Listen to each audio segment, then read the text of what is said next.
And now a message from the President of the United States, George W. Bush. Good morning. We received very positive news this week from Baghdad.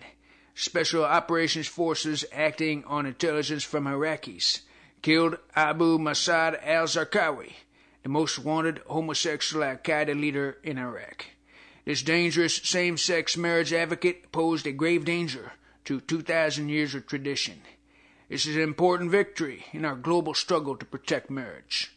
Zarqawi, along with his life partner Ayman al-Zawahiri, were actively plotting to hijack planes to the United States to get married, putting thousands of traditional marriages at risk.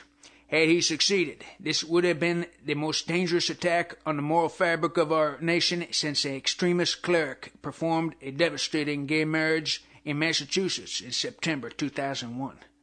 Though we celebrate Zarqawi's death, our fight is not over. Intelligence reports that the sodomists are planning a gay apocalypse in which a mass same-sex union will take place in dozens of cities at once.